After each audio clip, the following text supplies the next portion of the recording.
देशाचे गृहमंत्री आहेत. मी मागे म्हणालो की देशाचे गृहमंत्री देशाच्या अंतर्गत सुरक्षेचा विषय बाजूला ठेवून महाराष्ट्रातल्या निवडणुकांमध्ये शाखांना त्यांच्या भेटी देत आहेत. ही अत्यंत गंभीर बाब आहे. देशाच्या सुरक्षेविषयी गृहमंत्री किती गंभीर आहेत हे यातून दिसत आहे. खरं म्हणजे ते मणिपूरला जाऊन थांबायला पाहिजेत. काश्मीरमध्ये अतिरेकी हल्ले सुरू आहेत, तिकडे थांबायला पाहिजे. देशामध्ये अनेक प्रश्न निर्माण झालेले आहेत.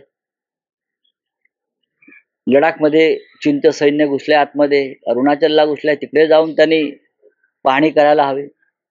पण महाराष्ट्रातील निवडणुका एक घटनाबाह्य सरकार या राज्यात त्यांनी जे बसवलंय त्याला संरक्षण देण्यासाठी अमित शहा इथे येत आहेत. अमित शहा किंवा मोदी महाराष्ट्रात आले की आम्हाला भीती वाटते. काहीतरी महाराष्ट्रातला एखादा उद्योग या राज्याबाहेर जाईल किंवा काहीतरी महत्वाचा भूखंड अडाणीच्या घशात जाईल. त्याची तयारी करायला हे लोक येतात का? कारण अमित शहा आज येत आहेत आणि काल 210 एकर जमीन मिठागरांची ही अडाणीला द्यायचा निर्णय झाला. त्या जमिनीचं मोजमाप करायला येत आहेत का? व्यवहार वगैरे पाहायला आम्हाला भीती वाटते. हे दोन प्रमुख भाजपचे नेते इथे आले की महाराष्ट्राच्या लुटी संदर्भात काहीतरी निर्णय होईल.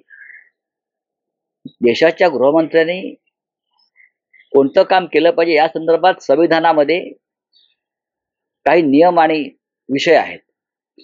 ते सगळे बाजूला ठेवून हे फक्त निवडणुका, भारतीय जनता पक्षाचा प्रचार, उद्योगपतींना मदत, लाडक्या आणि विरोधकांवर आपल्या हल्ले, हे गृहमंत्र्याचं काम नाहीये. सरदार पटेलांचा इतिहास त्यांनी वाचावा. गृहमंत्री म्हणून त्यांनी काय काम केलं किंवा इतर जे पुढले गृहमंत्री होते झालेले त्यांनी कोणत्या प्रकारचं काम केलं. व्यक्तिगत सुडाचं राजकारण करण्यासाठी गृहमंत्रालयाचा वापर या देशात या आधी कोणी केल्याचं मला दिसत नाही. पण अमित शहा नेमकं तेच करतायत. नाही, या महाराष्ट्राच्या निवडणुका होईपर्यंत बहुधा देशाची राजधानी ते महाराष्ट्रात हलवतील असं मला वाटतं.